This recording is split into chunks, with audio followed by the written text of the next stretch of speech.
Let's do it. So I'm Danny, and I do customer support for GrownBy, and also help with the software testing process. And I'm also a farmer in Central Vermont. I raise dairy sheep, and sell lamb and sheepskins, and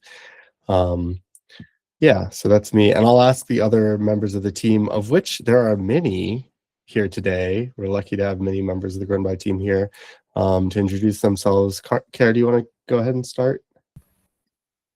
I'm Kara Fravor. I live in New York and I work with Danny on support. So I've had the opportunity to talk to some of you and correspond with some of you. Anna, do you want to introduce yourself?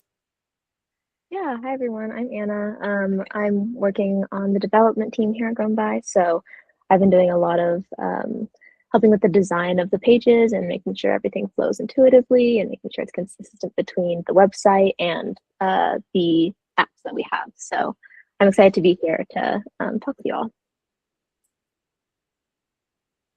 How about Eric?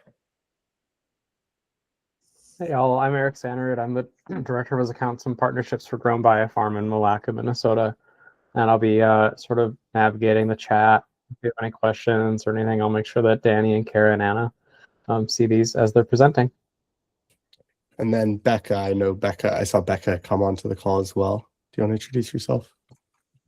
Hi, I'm Becca. I'm a setup specialist. I help onboard farmers, and I farm vegetables in upstate New York. Awesome. Thank you all. Thank you to all of the farmers for being here and being interested in this. This is something that we do anytime we have a big release, and many of you have been here in the past for release webinars that we've held.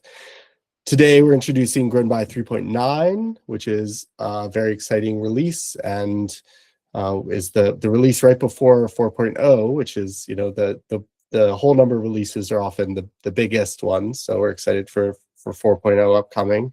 In the 3.9 release, we have a number of interesting things. So we've added a payment processor to GrownBy as an option for some. It'll be appropriate for some farms and not for others, and we'll get into that. We've also added analytics. So that's the ability to do some tracking via Google and Meta of what's going on with your customers. And we have Anna from the development team here to talk about that today. We have farm credit transaction histories that we've added. We have weighted pack order in custom shares and more. So, and we like to keep these things pretty conversational. So feel free to ask questions as we go. You can ask a question in the chat if you'd like, or you can also come off mute and ask a question, raise your hand virtually or physically, whatever works. And Eric said we'd love for you to introduce yourself in the chat. Tell us where you're coming from. You could tell us how you use GrownBy if you'd like, and you could share one thing that's gone well about this season, or one thing that you changed about GrownBy if you want. No pressure. We're recording this session, as Kara said, so if you don't want to be recorded, just stay off of video. And we record these so that farmers who are busy and can't be here can still benefit from this presentation. So thanks everyone for being here. And with that, we'll get started. All right, so the first thing to talk about is that we have a new payment processor. So you have some more options. So we have always used Stripe as the only credit card ACH processor, and Stripe also is the processor that houses our farm credit. So as you all know, because you're GrownBy users, you have to connect with Stripe before you can kind of build out your account. That will continue to be true for new GrownBy users and current GrownBy users. Everyone still has to have Stripe, in part because of that farm credit sort of management that happens there. But now we have a new payment processor called Fortis. Fortis is for most farms, probably farms, we're guessing farms over $40,000, we think that Fortis will be a more affordable option for those farms. You can see that it's, 2.9% compared to 2.75%.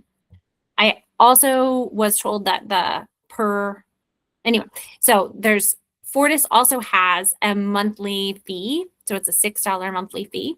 So that's kind of a thing to keep in mind. Fortis will also be an option for farms that are using our point of sale system Register when that comes out. Fortis can accept in-person credit card transactions as well. And then, so anybody can, Fortis is useful. Sorry, I'm stumbling over this. This is all pretty new for us too, of course. Fortis is just for credit cards or debit cards. It is not currently useful for ACH. So to allow your customers to use ACH transfers, which we know is pretty popular, you'll still use Stripe for that, which is fine because you could have both. The process for getting on to Fortis is pretty quick, we've heard. It is some of the same financial and banking information that you would use when you sign up for Stripe. Additionally, there's a section about your like average transaction and highest transaction costs. You're welcome to talk to us about that. But it's kind of a way of Fortis flagging any charges that they think are fraudulent. So that's a thing that's a little bit different in signing up for Fortis.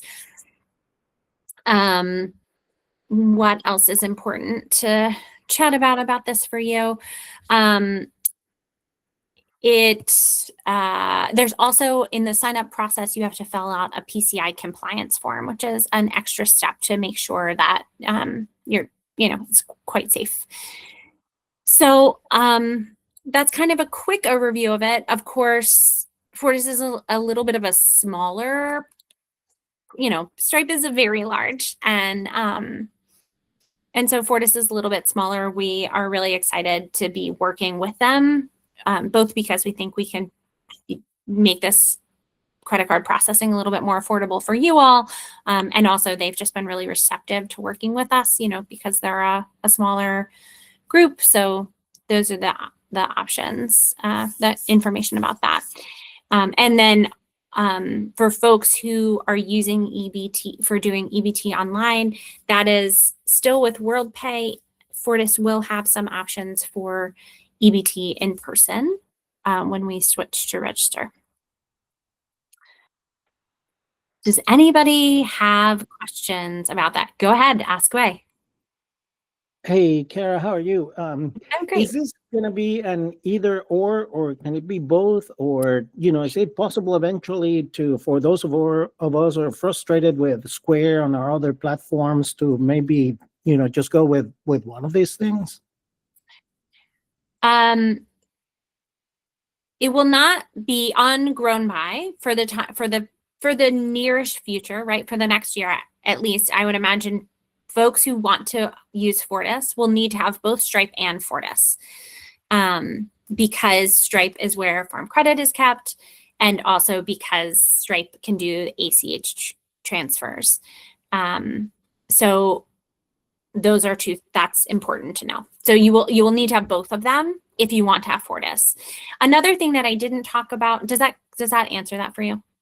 Oh yeah, absolutely. Thanks. One of the things I didn't mention is Fortis has a more frequent payout schedule than the default for Stripe. So Stripe is every couple of days. Fortis does payouts every day.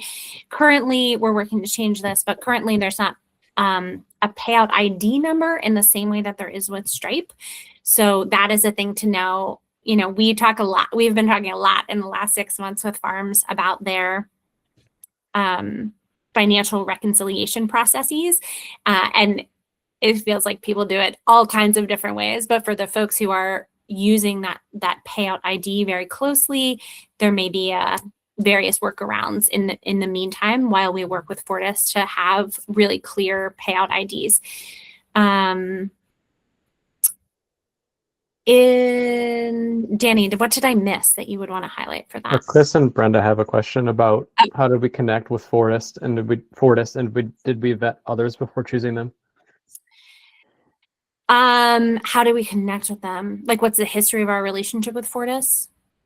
I think that's what Chris and Brenda, if you want to unmute and add context. Yeah. I don't actually know the answer to that. Do you, They said, Eric? how did you find them? I know a little bit. I know that we were looking at Stripe alternatives because, not unlike many of you, we also don't love the Stripe relationship. Like it definitely works for us, but we were looking at others, and I don't know how many were vetted, but one of the main drivers was trying to find someone who would both sort of work with us more proactively, because we are a small amount of payments relative to the sort of money that matters to a company like Stripe, but that also someone who would have lower costs and be more flexible. And Fortis is where we wound up. But this has been a very long conversation. I don't know, the first time I heard the word Fortis at work might have been more than a year ago.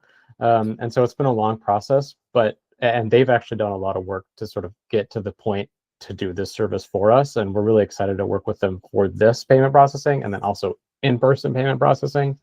They open up a lot more opportunity, and they're a lower cost than Stripe. And I know another reason that and also I'll say, Chris and Brenda, that Lindsay is holding this relationship. Lindsay's been communicating with them. And so I'm sure that she would be really happy to provide more story and information about who else we looked at and talked with before moving forward with Fortis. The other thing that I want to say is that I know that we chose them because they can allow for in-person EBT to be processed. So as we were moving towards releasing Register, we wanted to make sure that we had an affordable option for connect with her at NOFA. We wanted to make sure that we had an affordable option for EBT card present and just register transactions with EBT. So they do that. They're a lot cheaper than going through WorldPay and MarketLink, which is actually extremely expensive. So that's one of the reasons. And then another one of the things that I know that we looked at with them is that they are very security conscious, and that they're we're hoping that it really helps for Snap and EBT. They're very security conscious, and they're very kind of they're focused on that, which I think every payment processor has to be in this world, in this moment. But they definitely put an emphasis on that in their business model. So, and also to just kind of that Hardy Roots, the farm that Lindsay and her spouse run, has been using Fortis for the last year as sort of a trial run, a beta run. So they have lots of transactions under their belts before we rolled it out to everybody else. Yeah, which is, I mean, this is just a peek behind the curtain of how we operate, but often, because Lindsay, our founder and CEO, runs a very large, CSA vegetable farm in the Hudson Valley, which some of you may know and some of you may not. Some of the newer developments that we're pushing on the platform will trial with Hardy Roots for a period of time before we push them out to the rest of farms, and payment processors have been one of those things. So yeah, like Kara said, they ran all of their CSA transactions through Fortis last year. Any other questions before we move on? And I'm going to pass the presentation over to Anna, who's going to talk with you about analytics. Yeah, so hi everyone, I'm Anna, in case you missed it. I work on the development team here at GrownBy, and I've been implementing analytics in GrownBy so that you can get more insight into user behavior and advertising, and I'll get more into the details of that. But basically, we've implemented or integrated Google Analytics and Meta Analytics into GrownBy, which both serve slightly different purposes, but can be used in tandem or depending on what you're looking for, just one or the other. So to start, we have now Google Analytics integration into GrownBy, which the primary purpose of this is so that farmers, with the consent of the customers on the site, can track user behavior. So understanding the engagement with your farm and how they're, how in each session that they're using GrownBy, they interact with your farm page and your products and things like that. Something to keep in mind with Google Analytics is that it is only tracking website data, so nothing from any of the apps for your farm. So it's not meant to be a completely accurate report of everything that's happening. It's more meant to give an estimation from a smaller sample size of your customers to understand how they're interacting with your farm and how that can help you change how you're presenting your farm, for instance. So one example is that Google Analytics does a lot of automatic e-commerce reports. So we track how users engage with events like viewing a product or adding it to cart or purchasing it. And Google Analytics will compile that all into reports where you can compare different products or see over time what events of those are, how those are looking. And you can use that data, for instance, to see which products are most popular and how that might influence how you're pricing them or what pictures you're using or things like that.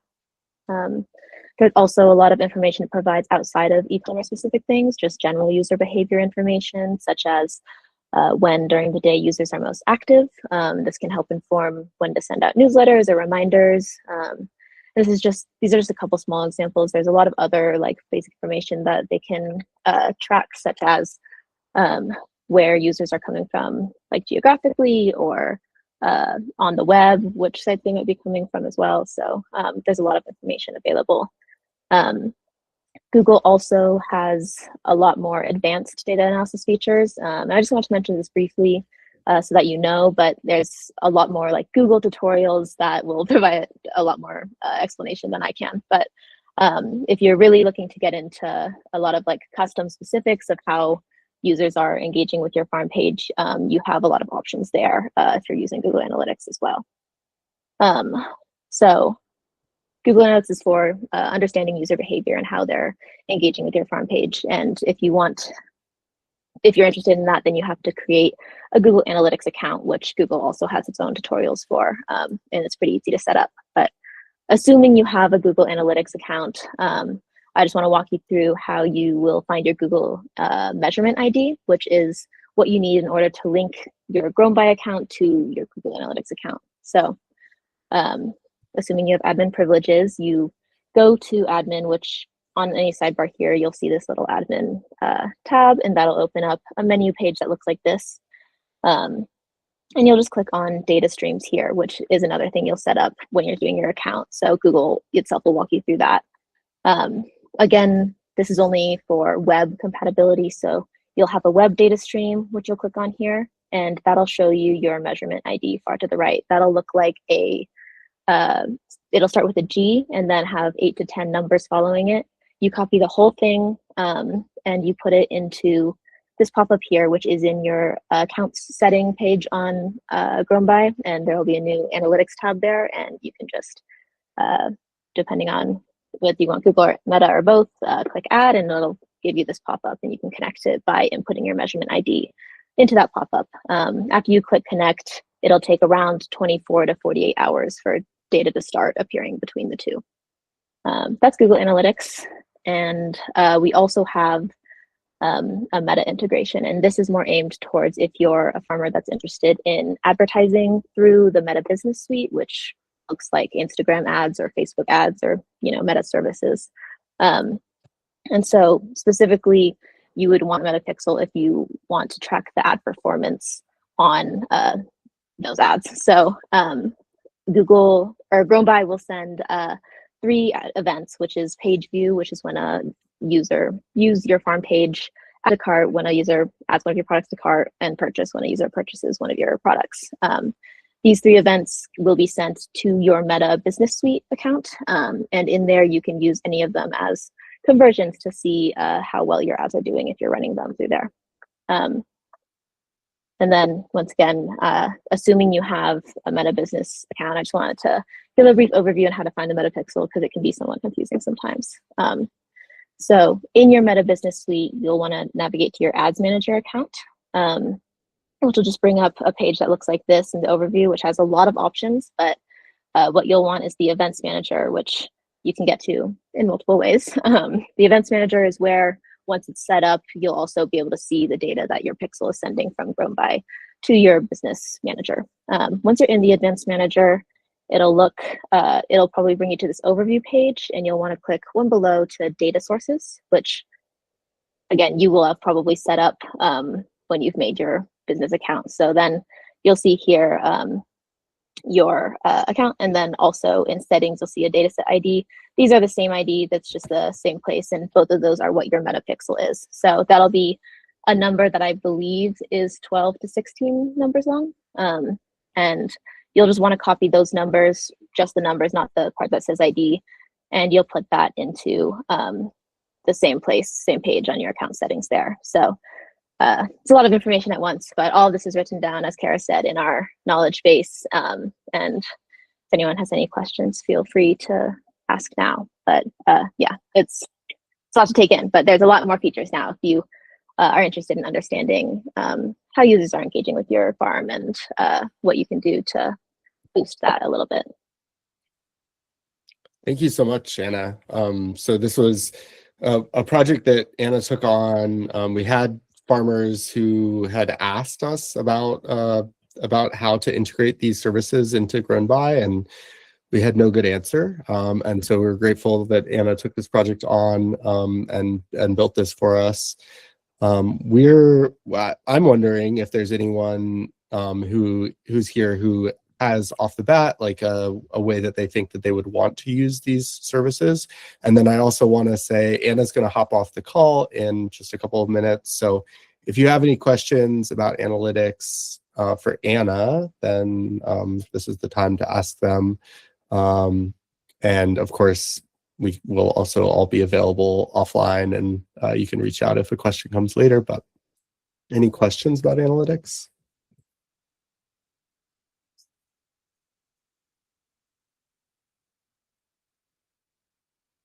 Yeah, everyone has to consent to data being collected. We have a little banner now that looks just like any website you might see that says cookie consent. So your data also will not be collected if you don't consent.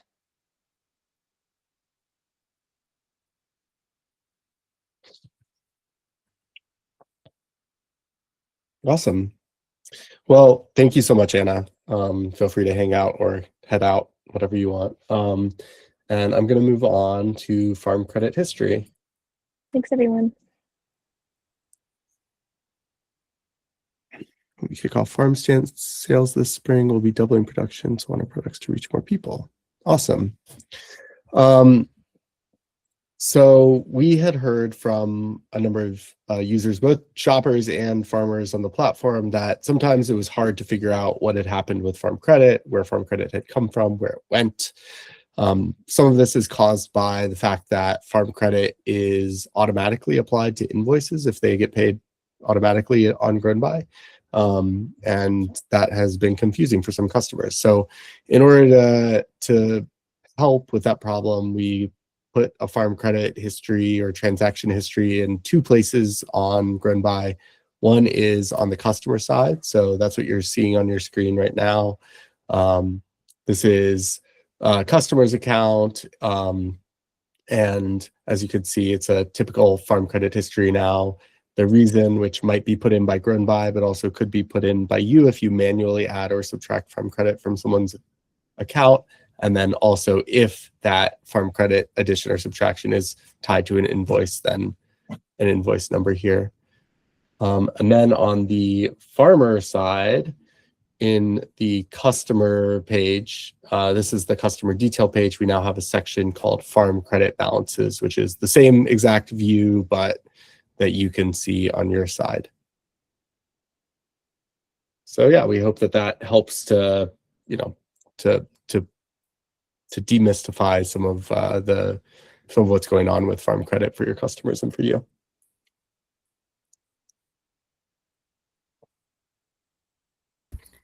Does anybody have questions about that farm credit viewing before we move to weighted pack order? All right. Hearing nothing. So So for farms who do pre-packed boxes or custom shares, we've heard a lot of requests for weighted pack order.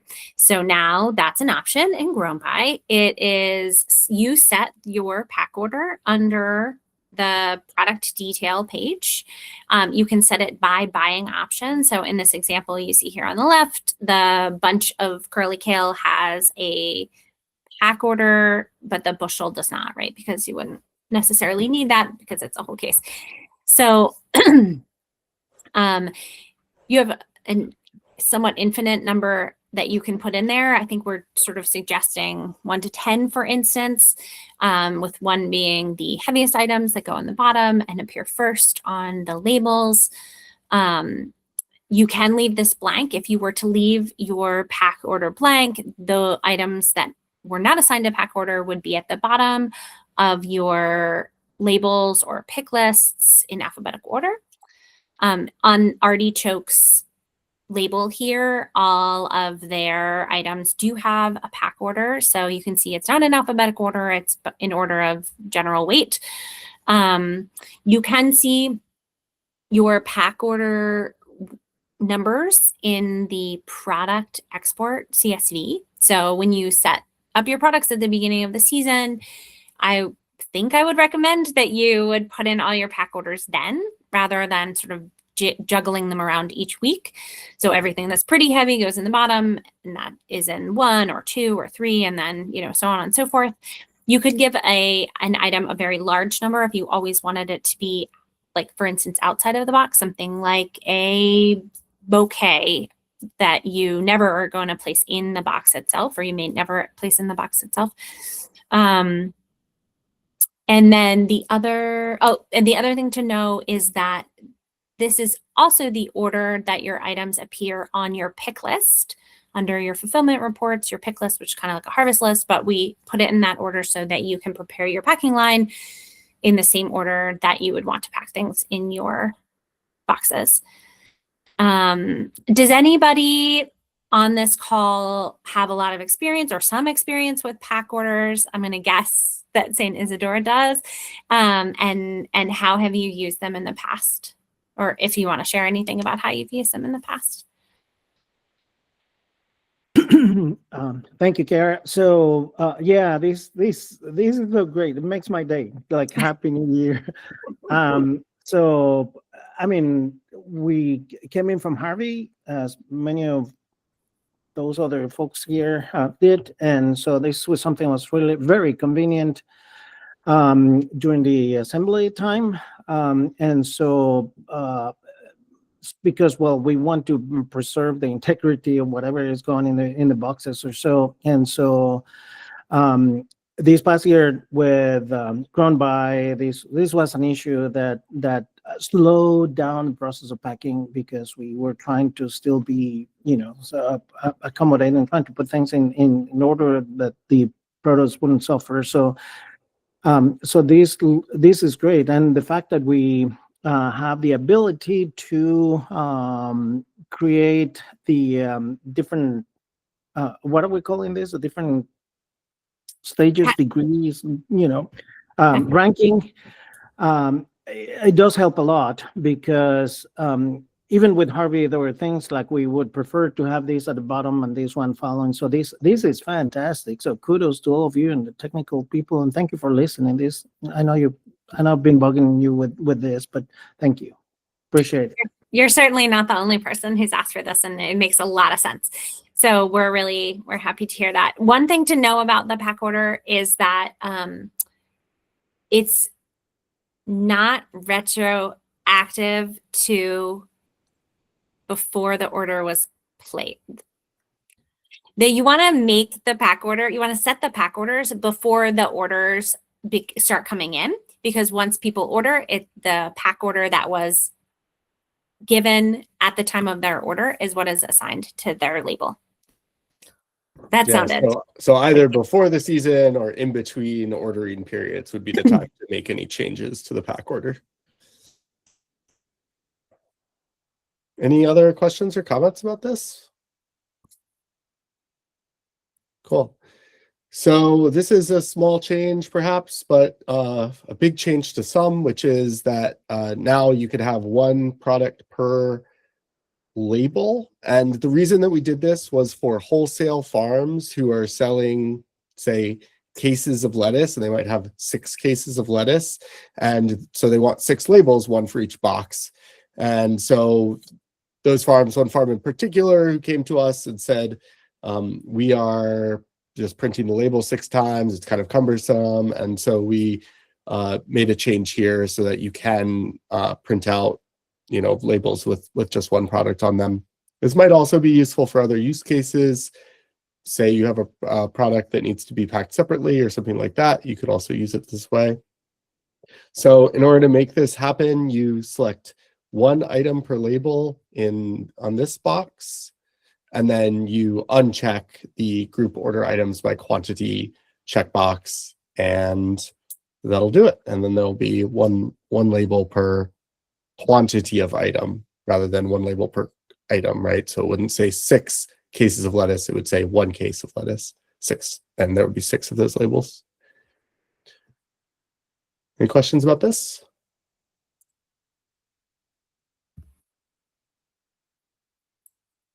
All right, and there are a couple other things in here that are pretty small. It's like always nice to highlight what's come up, but some of them don't really deserve their own slide. So for customization, we are working and have been working and will continue to work on making a flow to customization that's like a little easier for customers to navigate. So there's a more persistent purple bar at the top of the page.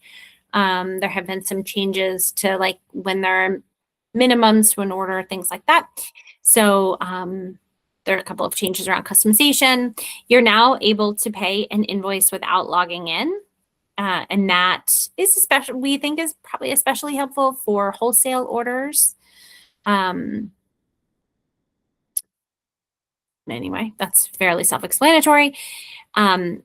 As you all hopefully know, we have converted to plans where there is a subscription for many levels of GrownBy, many feature sets of GrownBy. And so we've just been working on that flow to make it easier to sign up for plans. There's also a plan that is, if you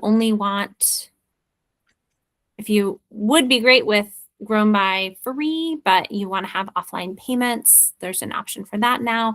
And then there's just, now you'll see that there's the action bar, which we jokingly call meatballs. It's like 3 little dots. It's now sticky. So it just makes it a little quicker to navigate, especially if you're navigating on your phone. You can more easily find that action menu. Cool. Any questions about any of these things?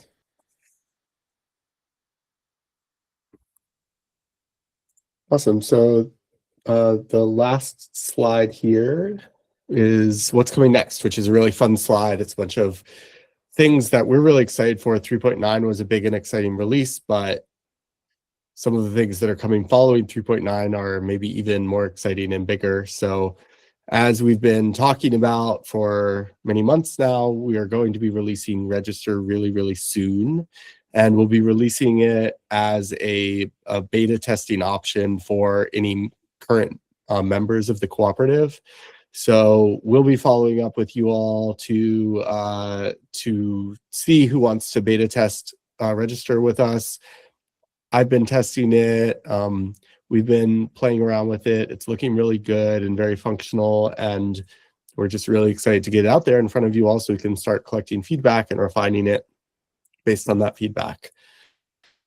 We're also working this month, on more custom shares enhancements. So we got a bunch of really awesome feedback from the farms who did custom shares last year, which was our first season running custom shares. It's now been over 12 months of running custom shares for farms, which has been a really fun and exciting part of our work to get this up and running kind of quickly and building it while we're flying it a little bit.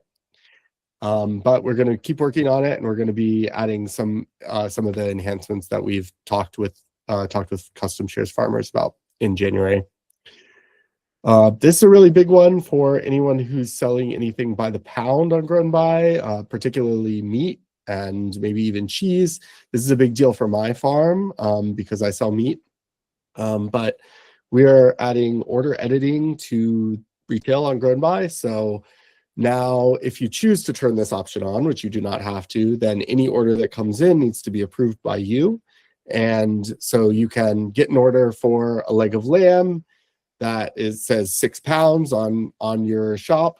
You can go to the freezer and find a leg of lamb that is 5.8 pounds or 6.2 pounds or whatever. You can edit the order with the actual weight that you will be fulfilling, and then you can finalize the order. And at that point, the invoice gets generated, or at the point that you fulfilled the order, which is one more click beyond approved, then the invoice is charged for the customer. So I would say that this has been a gap in our functionality at GrownBy, and something that some other e-commerce platforms have taken on, but which we hadn't yet. So we're really excited to put this out in the world and hopefully to make a bunch of lives easier for folks who are selling things by weight. And another thing that we're hoping is going to make things a lot easier is financial reporting. So going into tax season this year, we heard from a number of farmers and also a number of farmers' accountants who were struggling to figure out how to reconcile their books with what GrownBy's outputs were. And so we've built a number of reports that we'll be releasing very soon that will allow for easier integration. Another great thing that we've done that I think will be very helpful, and I know as a person who answers a lot of emails from farmers, we hear this a lot. We hear, does GrownBy integrate with QuickBooks? We built some of these reports based on the data structure that QuickBooks publishes for financial reporting. So a couple of the reports that we're putting out will be, directly tailored to work well with QuickBooks. And for anyone who's using QuickBooks, I think you'll find that suddenly things will be a lot easier to reconcile between GrownBy and your bookkeeping.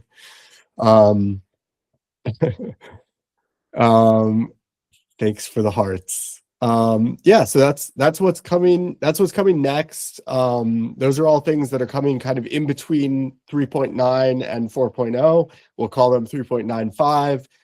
It'll be a smaller release, but nonetheless really big and exciting features that are going to add a lot to the platform. So yeah, that's what we have for you today. I'll let Kara close it out. Oh, any questions about any of those things? I'm sorry. Questions, comments?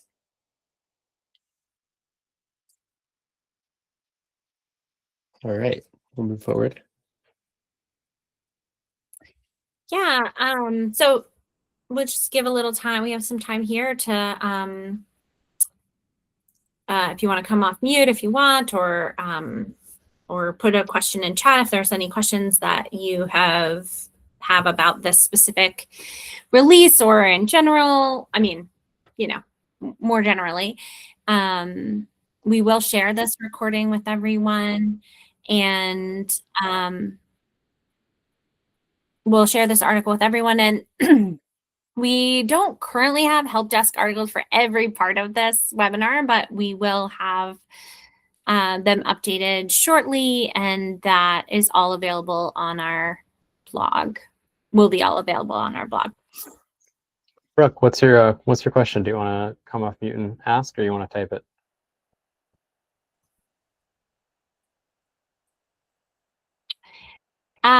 No, sorry, you're asking Brooke. Brooke, go ahead. Can you hear me? We can. Yeah. Great. It took a bit to get it off mute. Sorry.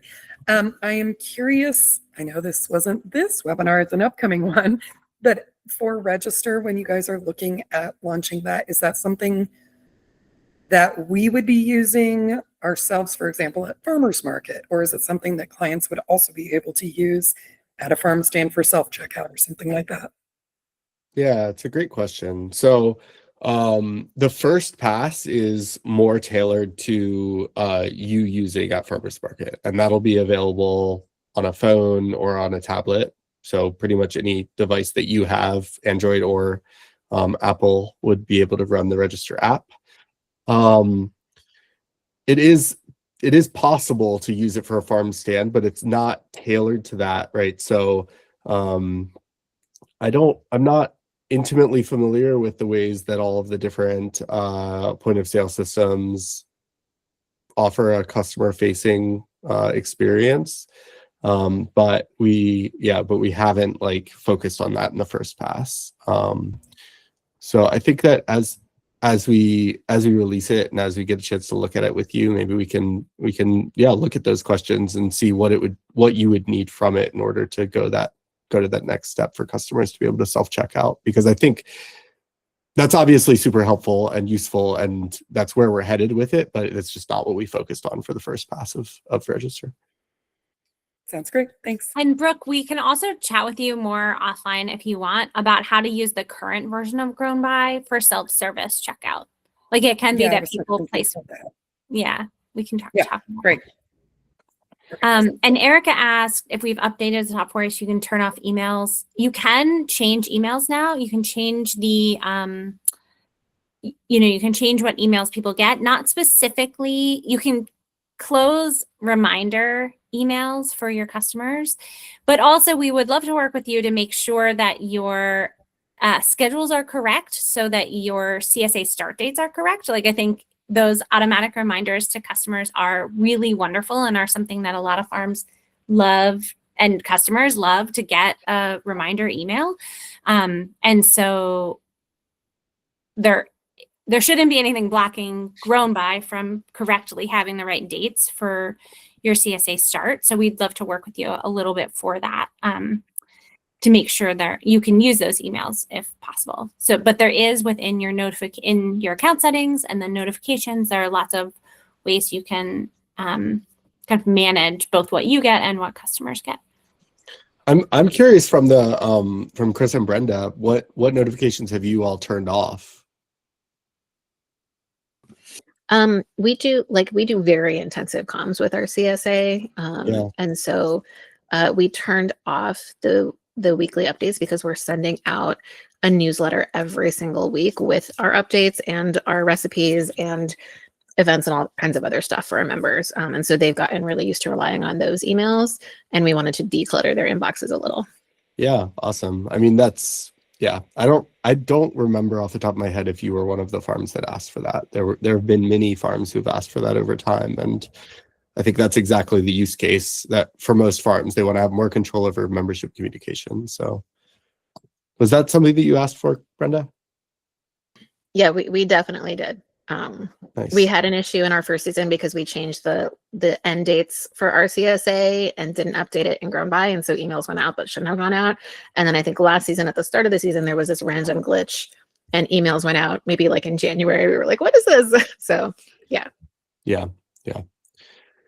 Cool. And we'll put you on the list to participate in the beta test of Register. We'll be really happy to have your feedback on it.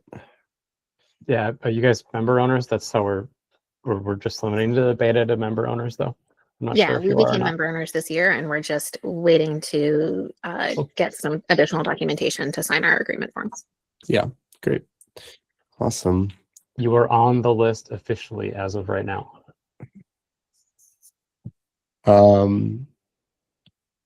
Yeah, other questions or comments?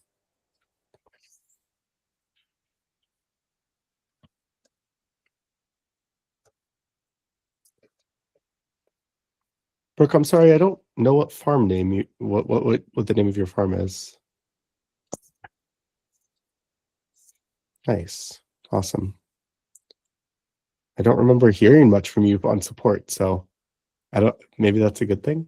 It's nice to meet you. No, we just did a little bit through the portal this year as a test, and we'll be using it a bunch more next year.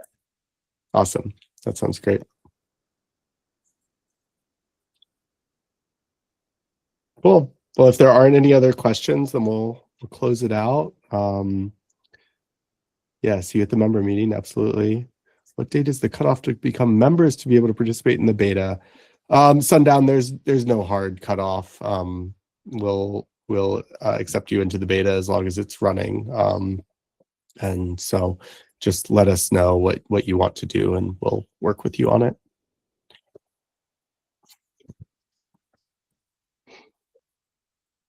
Thanks again for joining. It was great seeing you all.